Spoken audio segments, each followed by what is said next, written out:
Bom, hoje eu vou disponibilizar para você que está me seguindo aqui a minha aula 1 de Direito Penal do curso extensivo teórico para a OAB primeira fase, mas eu vou te dizer uma coisa. Se você vai fazer a segunda fase em Direito Penal, serve para você também, porque ao longo dessa aula eu vou falar sobre algo que cai em toda prova de primeira fase, em toda prova de segunda fase, que é o conceito de crime. A gente vai estudar tipicidade, ilicitude, culpabilidade. E eu vou te dizer uma coisa, hein? Tem também alteração do pacote anticrime da Lei 13.964, que já cai a partir do 32º exame de ordem. Portanto, fique atento. Se você gostar do vídeo, acho que vai ser especial para você. Não deixa de curtir, deixar o seu like, compartilhe o vídeo, pegue o link, passe para os seus amigos que também vão fazer a prova da OAB. Eu sempre digo que conhecimento compartilhado é conhecimento aplicado e isso faz com que você guarde muito mais. Espero que você goste. Beijo e agora vamos à aula. Seja muito bem-vindo, seja muito bem-vinda aos nossos encontros em Direito Penal. Meu nome é Cristiane Dupré, é um prazer estar aqui com você. Estaremos juntos ao longo de 9 encontros, estudando parte geral, parte especial e algumas leis especiais, mas sempre com um foco assim bem determinado para aquilo que costuma cair na nossa prova. Portanto, a gente vai trabalhar muito com exemplos, com algumas questões que já foram cobradas. E nesses minutos iniciais, depois eu vou ao longo da nossa aula descontar com você, então você não vai perder conteúdo. Eu quero te passar algumas informações bem importantes sobre a prova, sobre o estudo, sobre também escolha de segunda fase. Enfim, algumas coisas que quando a gente vai fazer a prova da OAB, quando a gente começa a estudar para a primeira fase, principalmente, eu não sei quando que você está assistindo essa minha aula, mas principalmente se ainda não saiu o edital, se você ainda tem que escolher a sua segunda fase. Portanto, são coisas que a gente não pode deixar de falar, não pode passar por cima. E eu também quero passar para você os meus contatos, principalmente do Instagram, que é a rede social que eu mais uso para ter contato com você, para fazer live, para fazer, às vezes eu faço algumas transmissões ao vivo, não necessariamente pela live do Instagram, como se fosse um formato de fórum para que a gente possa interagir, para que você possa também perguntar, e aí eu sempre divulgo lá no meu Instagram. Então, é a rede social que eu mais utilizo profissionalmente. E é @professora Cristiane Dupré. Não deixa para depois, senão você acaba esquecendo. Então, aproveita, já me segue lá. Quando você começar a me seguir no meu perfil, você vai ver que tem um link na descrição do meu perfil. Ali naquele link, você encontra tudo que você precisar. O meu site, o meu aplicativo, algumas videoaulas minhas, workshop que eu costumo realizar. Portanto, tem tudo ali, tá? O aplicativo você também pode baixar na Apple Store ou Google Play. Basta você digitar meu nome. Não precisa ser a versão Pro, é a versão tradicional mesmo. E aí dentro do aplicativo tem muita coisa legal. Tem vídeo, tem coisas que vão ajudar você. Bem, com relação à escolha de segunda fase, eu sempre falo disso também. Então, você vai ver vídeos lá no meu Instagram. E tem o site, onde tem algumas informações sobre a segunda fase em penal. E tem um videozinho nessa página que é para você principalmente saber se a segunda fase em direito penal é para você. E aqui, assim, eu não vou tender nem para um lado nem para o outro. Mas como é um passo muito importante na sua preparação, já que conseguir a carteirinha da OAB não é somente passar na primeira fase, é passar na primeira, ir para a segunda e passar na segunda, você tem que escolher uma matéria usando alguns critérios. Muita gente fica assim, eu vou escolher a matéria tal porque é mais fácil, ou eu vou escolher a matéria tal porque todos os meus amigos estão fazendo. Então, olha, independentemente se você vai escolher penal ou não, claro que se você for escolher penal, eu vou ter o maior prazer do mundo em estar com você nessa caminhada, mas leve em consideração a matéria que você gosta, a matéria que você tem mais facilidade para estudar, a matéria que você se ambientou melhor durante a sua faculdade. Porque o estudo entre a primeira e a segunda fase é um estudo rápido, é um estudo de pouco tempo. Se for uma matéria que seja mais desafiadora para você, ou uma matéria que você não tem muito contato, ou não gostou muito de estudar durante a faculdade, isso prejudica o seu desempenho. Então, entra lá no site, voltando aqui, oabpenal.com.br, e assiste esse meu vídeo. E a gente pode também lá depois no meu Instagram conversar sobre a escolha da segunda fase. Acerca de indicação bibliográfica, eu vou te indicar esse meu livro, que é da editora Juspodium. Ele é tanto para a primeira quanto para a segunda fase. Portanto, a vantagem, se você fizer a segunda fase em penal, é que você já vai estudar por um livro só. E ele não é somente de direito penal. Ele é de direito penal e de processo penal. Portanto, você tem a parte teórica, tem a parte prática, tem exemplos através de questões, ajuda bastante você a estudar. E aí, veja bem, vamos lá.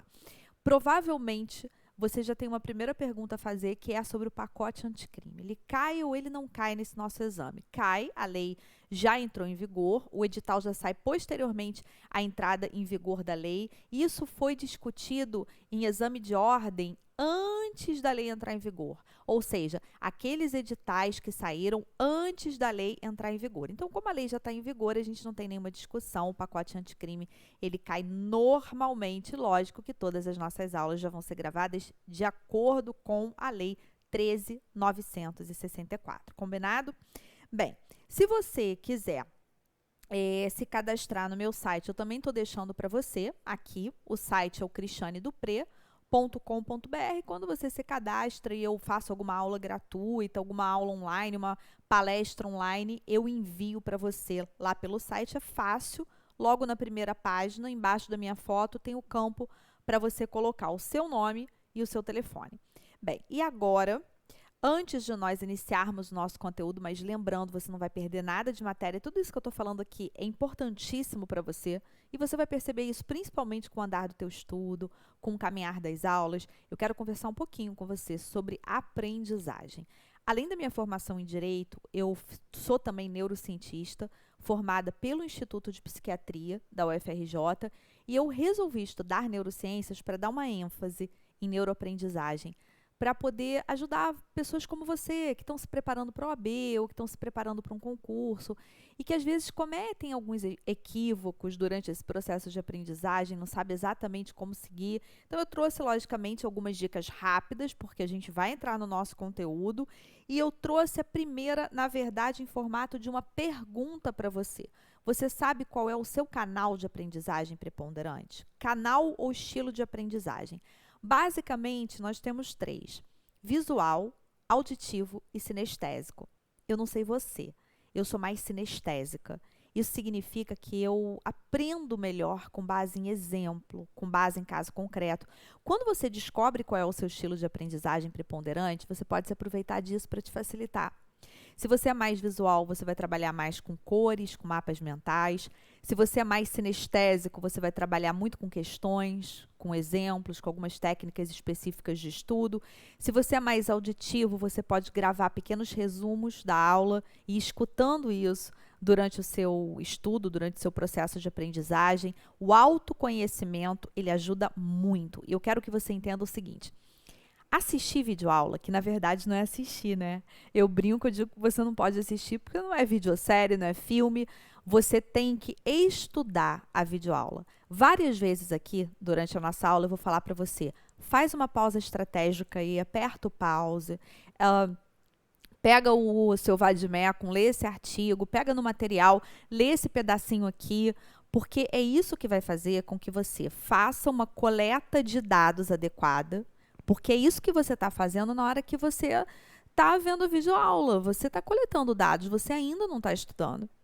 E estudo é o que você faz quando você para, quando você volta até o conteúdo, quando você ouve ou lê um resumo que você fez, acessa um mapa mental em relação ao conteúdo, volta ao teu caderno. Isso é estudar para que realmente você possa aprender o conteúdo e consolidar na sua memória, ou seja, passar da sua memória de curto prazo, que é exatamente o que você está usando agora, durante a nossa aula. Por mais que você pense assim, caramba, entendi isso aqui, consegui captar, você não guarda essas informações na sua memória de longo prazo. São vários fatores para você guardar. Como você volta ao estudo, se realmente você durante a noite entra numa fase de sono que seja profunda, porque é principalmente durante a fase de sono profunda que as informações que você teve, que você coletou durante o dia, vão passar para a sua memória de longo prazo. Seu cérebro, ele é seletivo. Portanto, durante a noite, olha, ele vai dispensar, ele vai jogar fora várias informações que você teve durante o dia. Por isso que é tão importante dormir bem, se alimentar bem, fazer atividade física e tantas outras coisas que não dá para eu conversar com você nessa pequena introdução, tá? Outra coisa importante também de eu conversar com você, de eu te falar, é que a gente vai usar aqui, durante todas as nossas aulas, uma técnica de estudo super moderna. É uma técnica, na verdade, estudada pela psicologia cognitiva, portanto, não é bobagem, não é achismo, dá certo porque dá mesmo, já foi pesquisado, já foi aplicado com muita gente, e essa técnica é chamada questionamento elaborativo. Ao final de todas as nossas aulas, eu vou deixar questões para você, e elas estarão no seu material para download. O que você vai fazer? Você vai responder essas questões. Você vai responder, pode ser no seu caderno, se você for mais auditivo, pode ser em áudio, você vai responder essas questões e você vai voltar a elas depois. Isso faz com que você vá guardando o conteúdo da matéria e economize tempo. Ao invés de, por exemplo, você ter que assistir de novo uma aula de 2 horas, por mais que você assista em velocidade acelerada, não importa, você gasta bem menos tempo com questionamento elaborativo e eu já abordo ali os pontos essenciais para você da matéria. Ao passo do final dessa aula, do início da próxima, você vai entender bem como funciona. Sempre no início da aula seguinte, eu vou responder com você esses questionamentos elaborativos e eu tenho certeza que isso vai te ajudar muito. Essa é uma técnica que eu uso muito durante a preparação também para a segunda fase e desde que eu estou usando essa técnica, já foram muitos e muitos alunos, não sou só eu que estou falando, que chegaram para mim e falaram: Cris, eu lembrei dessa questão na prova, ou eu acertei a peça na hora da prova por causa das questões do questionamento elaborativo, porque eu fixei muito melhor que a teoria pura. Então, principalmente se você for como eu, mais sinestésico, isso vai te ajudar demais. Voltando para cá, perfil da nossa prova em direito penal, não é decoreba. A nossa prova ela é formada por questões de raciocínio e de interpretação, geralmente com base em casos concretos. Portanto, eu vou fazer muito isso com você aqui. Trazer muitos casos concretos para a gente poder trabalhar juntos. Ou seja, eu vou te dar exemplos práticos para que você não decore a matéria, para que você entenda como pode cair na sua prova. Isso vai te ajudar muito. E vai te ajudar muito também se você fizer a sua segunda fase em penal, porque a nossa banca tem uma característica muito interessante. Temas que são recorrentes e que costumam cair na primeira fase, eles costumam cair na segunda fase também, tá?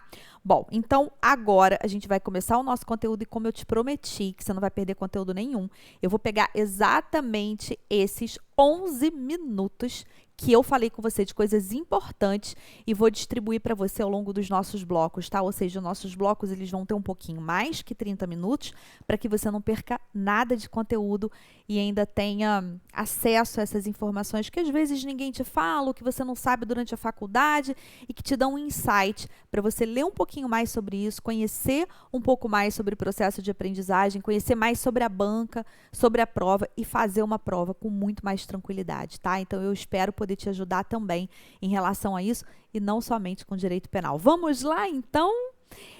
Bom, vamos começar por um tema que cai praticamente em toda a prova da OAB, de primeira e de segunda fase. Crime. Conceito de crime, estrutura de crime. Você precisa entender primeiro que o crime, na verdade, ele é uma espécie de um gênero chamado infração penal. Então, quem mata alguém comete uma infração penal? Comete. Mas quem tem uma banquinha de jogo do bicho também. Só que quem tem a banquinha de jogo do bicho pratica contravenção penal. Quem mata alguém pratica crime. E qual é a diferença desses dois conceitos? Claro que a gente vai estudar muito mais esse aqui, porque ele cai muito mais na nossa prova. E essa diferença ela é trazida pela Lei de Introdução ao Código Penal, que, aliás, muita gente durante a faculdade não sabe nem que existe, né? Perceba que o artigo 1º, ele vai dizer para a gente que o crime ele é punido com reclusão ou detenção, mas pode também ser punido com multa. Exemplo, o crime de furto. E aí eu vou te pedir já para pegar seu vade-mecum, já deixar aí do seu lado, porque a gente vai trabalhar muito com alguns artigos, eu vou sempre pedir para você olhar o artigo. Isso vai ajudar você a fazer com que a matéria não fique só sobrevoando a sua cabeça depois da aula, vai fazer com que você realmente consiga introjetar isso. Se você abrir o artigo 155, você vai ver que ele é punido com reclusão. Se você abrir o artigo 244, que é o crime de abandono material, você vai ver que o abandono material, ele é punido com pena de detenção. Mas beleza, os dois, portanto, são considerados crimes.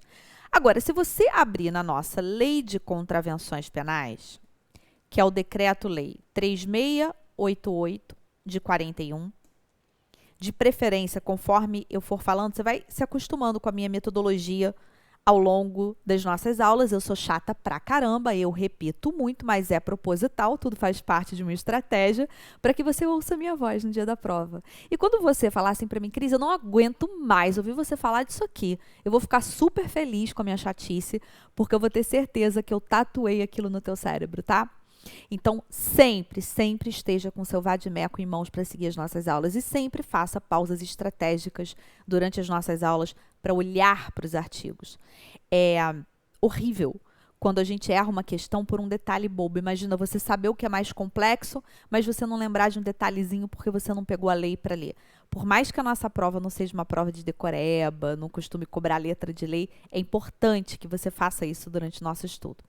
Então, se você olhar para o Decreto-Lei 3688, que está aí no seu vade-mecum, que é a Lei de Contravenções Penais, você não vai encontrar nenhum artigo dessa lei falando em reclusão, em detenção.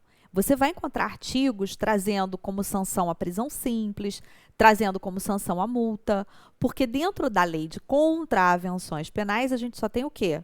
Contravenção penal. Perfeito? Bom, com relação ao crime, que é o que cai muito na nossa prova, até hoje eu acho que eu não posso te dizer nenhuma prova da OAB, nem de primeira nem de segunda fase, que não tenha caído isso aqui, ó. Esse nosso conceito, que é chamado conceito analítico de crime. É quando você analisa cada elemento do conceito de crime. Tipicidade, ilicitude, culpabilidade. Portanto, o crime ele é formado por esses três elementos. Se eu chegar para você e falar assim, olha, o Júnior abriu a carteira do Cláudio, encontrou na carteira do Cláudio dinheiro, pegou R$ 5 sem autorização da vítima e foi embora. Você vai dizer para mim que ele cometeu crime?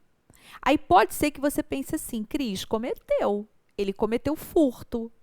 Mas olha só, crime não é só você adequar a conduta que a pessoa praticou ao artigo da lei. Crime é muito mais que isso.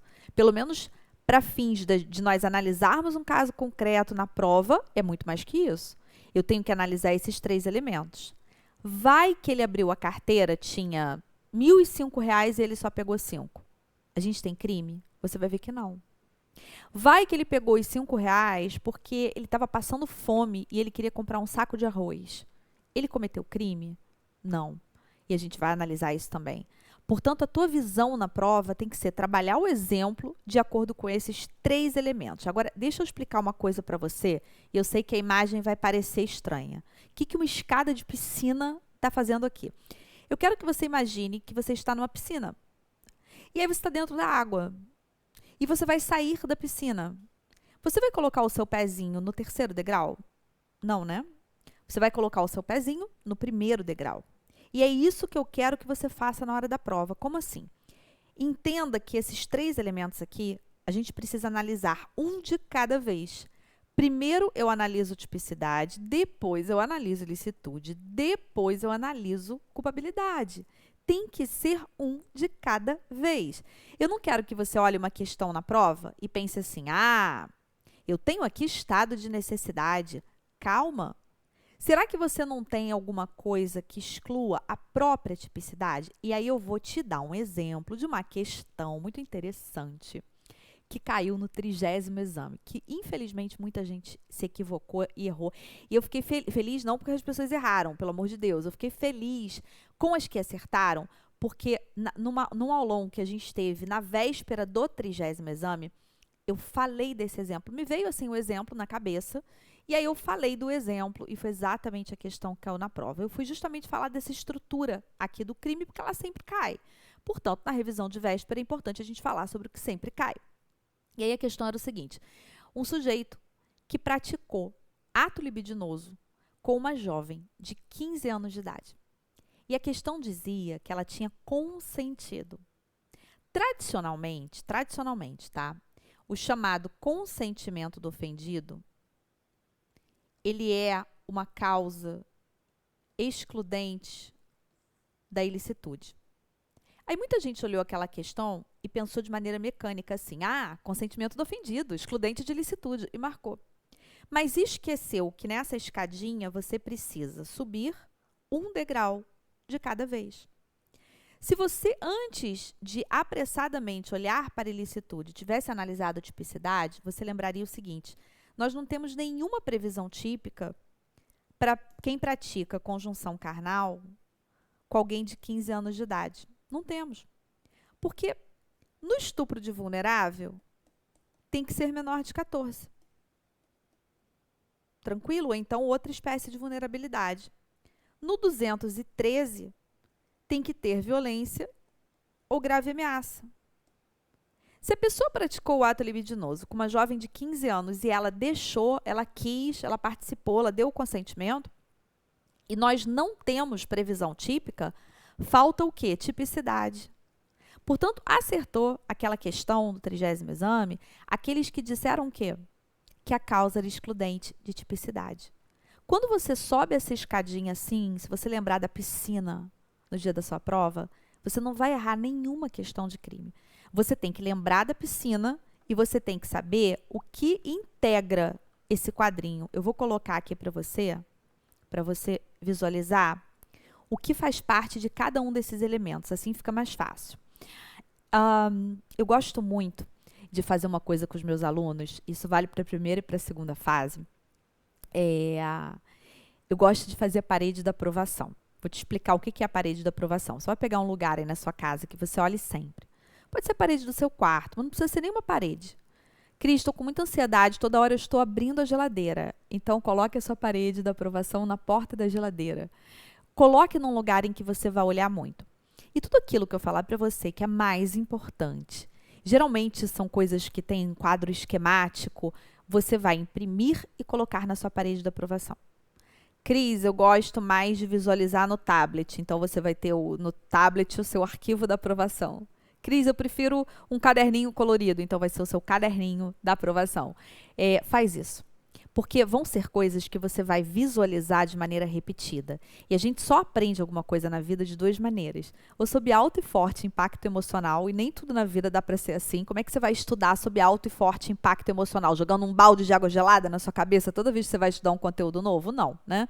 Então, você vai ter acesso ao conteúdo por repetidas vezes. E com isso você vai sedimentando, vai se ambientando com o tema e vai chegar no dia da sua prova e você vai conseguir lembrar muito bem.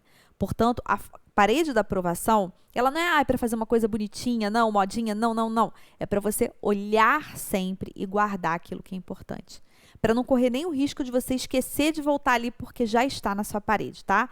E eu adoro olhar as paredes de aprovação, publicar as paredes de aprovação. Então, por favor, se você fizer e faça a sua parede de aprovação, me marca lá no Instagram que eu vou ficar muito feliz, tá? Então, isso aqui vai para a sua parede de aprovação. Veja bem, quando que eu posso dizer que um fato ele é típico?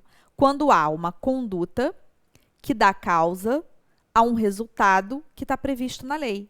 Se eu não tenho previsão na lei para a prática de ato libidinoso com alguém de 15 anos, gente, eu parei no primeiro degrau da escada, eu não tenho que partir para o segundo e nem para o terceiro. Eles se eliminam. Se eu tenho excludente de tipicidade, eu não vou além, já não é crime. Se eu vejo que o fato é típico, diferente do exemplo que eu te dei, tá? Se eu vejo que o fato é típico, aí sim, eu vou para o segundo degrau da escada. Eu vou analisar se tem uma excludente de ilicitude. Se não tem, eu vou adiante e analiso culpabilidade. Agora, se eu encontro aqui a excludente, eu vou responder na prova que o fato é atípico. Se eu encontro aqui a excludente, eu vou falar em excludente de ilicitude. Ou, se não, se for fato típico e ilícito, eu venho para a culpabilidade e analiso se existe alguma excludente da culpabilidade. Eu vou estudar com você essas três coisas aqui. Só deixa eu te esclarecer algo super importante, que é o seguinte: punibilidade não está aqui dentro, tá? Tanto que você vai ver, eu sempre deixo material impresso para você. Tudo que eu falar aqui e mais um pouco, eu deixo no material. Às vezes você vai olhar o material e vai pensar assim, poxa, a Cris não falou desse ponto aqui. É porque não é um ponto tão cobrado, mas já caiu. Aí o que eu faço? coloco para você no material. É uma forma de você ter acesso a tudo que é importante e ainda ter acesso ao que já caiu. Portanto, no material você sempre vai ter um exemplozinho a mais, uma coisinha a mais, um princípiozinho a mais, para você poder complementar. Dê importância ao material. Não deixe de pegar o material na sua área de aluno. E lá eu falo sobre isso. Punibilidade não faz parte do conceito de crime. Punibilidade, gente, é consequência. Se uma pessoa comete um crime, a consequência é que nasce para o Estado que a gente chama de ius puniendi. Nasce para o Estado o direito de punir. Quando nós falarmos sobre punibilidade, que não vai ser na nossa aula de hoje, a gente vai analisar quais são as causas que vão fazer, excepcionalmente, com que a punibilidade ela não venha a nascer. Ou ainda, quais são aquelas situações em que a punibilidade ela pode nascer, mas ela acaba morrendo, exemplo, na prescrição. Na prescrição, a punibilidade, ela nasce. Só que ela morre com o decurso do tempo. Eu vou estudar com você também detalhadamente prescrição. Literalmente, a gente vai desenhar a prescrição. Volta aqui comigo. Entenda o seguinte, além da estrutura que eu te dei de tipicidade, ou seja, a conduta que dá causa ao resultado previsto na lei, nós temos também a necessidade de que exista tipicidade material. Mas eu não quero que você decore nada, então eu vou voltar com você. Aquele exemplo que eu te dei, que eu falei assim, olha, o fulaninho lá, que eu não lembro o nome, abriu a carteira do outro, tinha R$ 1.005, ele só pegou 5. Tem tipicidade formal? Claro que tem. Ele praticou a conduta de subtrair, que deu causa a um resultado, saiu do patrimônio do outro, ingressou no patrimônio dele, e claro que está previsto na lei, gente, é furto. É artigo 155 do Código Penal. É crime de furto. Só que não existe, nesse exemplo que eu te dei, você vai entender por quê, o que nós chamamos de tipicidade material. O que é tipicidade material? É uma ofensa relevante ao bem jurídico tutelado. O princípio da insignificância, ou também pode cair na sua prova como bagatela, princípio bagatelar, princípio da bagatela, princípio da insignificância, ele tem o poder justamente de excluir essa chamada tipicidade material. Quando a gente aplica o princípio da insignificância, o fato ele é o quê? Atípico. Portanto, na sua prova, se você visualizar numa questão o princípio da insignificância, o fato ele é atípico. Agora, entenda o seguinte.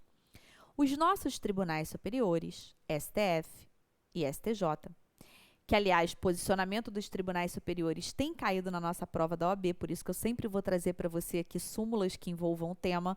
A nossa análise vai ser super completa, tá? Eu quero que você, já nesse primeiro encontro, tenha muita calma, porque isso também é importante para a sua aprovação. Tudo que for importante, a gente vai trazer aqui e vai ter no material. O princípio da insignificância para os nossos tribunais superiores envolve 4 requisitos cumulativos. Eu preciso ter os 4 para aplicá-lo. Conduta minimamente ofensiva, reduzido grau de reprovabilidade do comportamento, ausência de risco social e lesão inexpressiva para a vítima. Poxa, por que a gente não vai aplicar o princípio da insignificância no roubo? Porque roubo tem violência ou grave ameaça. Nunca que a conduta vai ser o quê? Minimamente ofensiva. Cris, por que a gente não aplica o princípio da insignificância, por exemplo, em corrupção? Poxa, porque o funcionário público, corrupção passiva, né? O funcionário público ele é o primeiro a ter que dar o exemplo. Ele não está ofendendo só o patrimônio, ele está ofendendo a moralidade administrativa. Então, não tem o quê? Reduzido grau de reprovabilidade do comportamento. Por que alguns entendem, aí a gente tem uma certa controvérsia, que não pode aplicar o princípio da insignificância para o reincidente? E aí, se tem controvérsia, provavelmente isso não cai na sua prova, mas eu estou só te dando um exemplo. Porque, veja bem, não tem ausência de risco social, a pessoa está sempre fazendo. Portanto, a gente precisa do preenchimento de todos os requisitos para aplicar esse princípio. Cris, preciso decorar os requisitos? Nossa banca não é uma banca que costuma cobrar esse tipo de coisa, mas você precisa entender os requisitos. Porque eu quero que você seja capaz de fazer o seguinte raciocínio na prova. Nesse caso, eu não posso aplicar, porque essa conduta aqui, ela é bem ofensiva. Nesse caso, eu não posso aplicar, porque o grau de reprovabilidade aqui é grande. E aí isso vai fazer com que você, mesmo até sem lembrar de alguns enunciados, já mate a questão. Será que cabe princípio da insignificância quando tem violência doméstica contra a mulher? Será que isso é pouco reprovável ou muito reprovável? Será que cabe princípio da insignificância quando a gente tem um crime praticado pelo funcionário público contra a administração pública? Então, os casos, na verdade, de inaplicabilidade do princípio da insignificância são por causa disso, dos requisitos. Nós temos 3 enunciados do STJ que vão vedar a aplicação do princípio da insignificância, tá? 589 veda quando nós tivermos crimes ou contravenções praticados contra a mulher no âmbito das relações domésticas. Veda em crime contra a administração pública, leia-se, praticado por funcionário público. Essa é a interpretação que os nossos tribunais vêm dando a esse enunciado. Tanto é assim que no crime de descaminho, que caiu, salvo engano, na segunda fase, acho que foi do 29º exame, no crime de descaminho, nós temos possibilidade de aplicar princípio da insignificância até o valor, olha aqui, gente, de R$20 mil. No furto não, hein, pelo amor de Deus, é só no descaminho. Furto geralmente é valor bem mais baixinho. Então, descaminho a gente pode aplicar até R$20 mil. Porque o que os nossos tribunais entenderam? Que se na esfera administrativo-fiscal não vai ser cobrado, então não é o direito penal que tem que intervir. E o descaminho, ele é um crime praticado contra a administração pública. Só que ele é praticado por quem? Ele é praticado pelo particular. E o enunciado 606 do STJ, que vai vedar a aplicação do princípio da insignificância em caso de transmissão clandestina de sinal de internet via radiofrequência, que caracteriza o fato típico previsto lá na Lei 9472. Portanto, em todas essas situações aqui, nós não podemos permitir a aplicação do princípio da insignificância. Tranquilo?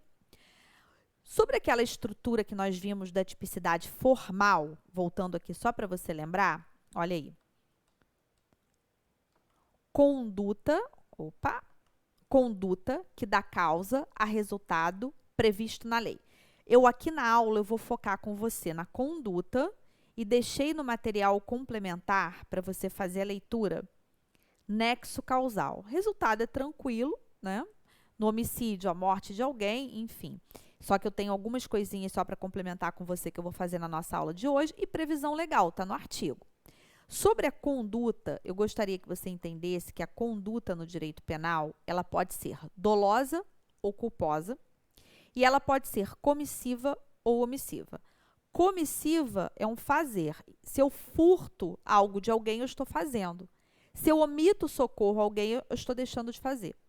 O artigo 135 do Código Penal, ele é um crime omissivo. Acerca do dolo e da culpa, eu fiz uma classificação para você entender. Trouxe aqui, se você for mais visual, aqui eu vou procurar atingir todos os estilos. Eu vou falar bastante para os auditivos, vou trazer mapas mentais para os visuais e vou tratar do questionamento elaborativo para os mais sinestésicos. O artigo 18, ele vai conceituar para a gente dolo e culpa. Ele vai dizer que o crime é doloso quando a gente quis o resultado, pegou uma arma, por exemplo, mirou na pessoa para matar. O que ele quer? Matar. A isso nós chamamos dolo direto de primeiro grau.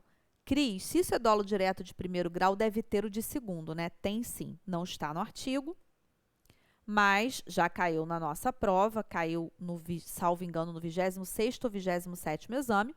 O dolo direto de segundo grau é a consequência necessária de tudo que o agente quer. Você assiste série? Espero que nesse momento, se preparando para o OAB, você dê um tempinho das séries. Mas se você assiste, já assistiu, eu gosto muito. Tem uma série que conta a história do Pablo Escobar, que é a série Narcos. Num episódio, o Pablo Escobar, ele explode um avião porque ele queria matar o presidente da Colômbia que estava lá dentro. E ele não conhecia as outras 200 pessoas que estavam dentro do avião. O dolo dele direto, de primeiro grau, era em relação ao presidente da Colômbia, que ele queria matar. Mas e todas aquelas pessoas queriam morrer como consequência necessária daquilo que ele fez? Dolo direto de segundo grau. Ele responderia por homicídio doloso em relação a todo mundo, em relação ao presidente, em relação a todos os outros passageiros. Porque em relação ao presidente, ele queria matar. Dolo direto de primeiro grau. Em relação a todos os outros, era consequência necessária de matar o presidente. Isso é o dolo direto de segundo grau. Com exemplo, sempre fica muito mais fácil para você entender. Volta comigo para cá. O artigo 18 não falou de dolo direto de segundo grau. Cris, então como é que ele cai na prova? Porque a doutrina fala. Essa segunda parte aqui, assumir o risco de produzi-lo, é o que nós chamamos de dolo eventual. O exemplo que eu te dei não é dolo eventual, porque não era risco. Vai dizer que você vai explodir um avião e tem risco das pessoas morrerem. Poxa, se morrer um, vários outros vão morrer. Não é risco, é certeza. No dolo eventual, é risco. A pessoa vai atravessar uma rua, aí vem um carro em excesso de velocidade e o motorista pensa assim, quer saber, já está tudo errado na minha vida mesmo. Se eu atropelar e matar, não estou nem aí, dane-se. Ou seja, assumir o risco. É certo que se ela passar ali, ela vai matar? Não, ela não está jogando o carro em cima da pessoa. Mas ela está assumindo o risco. Há possibilidade dela atropelar e matar, há possibilidade dela não matar. Isso é dolo eventual, ok? Dolo eventual é assumir o risco da ocorrência do resultado. Crime culposo é quando a gente atua com imprudência, negligência ou imperícia. Imprudência é um fazer. Fazer algo que não deveria ser feito. Negligência, N de não. Não fazer algo que deveria ser feito. Cris, isso é método mnemônico? É. Você usa o tempo todo? Não. Mas quando eu tiver que usar, eu vou usar. Quando eu tiver um bom para te dar, eu vou usar. Sem preconceito, mas sem ficar dependente dele. Acho que tudo que ajuda a gente a estudar é válido. Todas as técnicas. Imperícia é sempre em relação à profissão da gente. Eu não posso ser imperita dirigindo, porque eu não sou motorista, mas o motorista profissional pode ser imperito dirigindo. Tranquilo? Foi? Daqui a pouco a gente volta, tá? O bloco ficou grande, mas ficou grande para a gente descontar aquele tempinho inicial e você não perder conteúdo nenhum.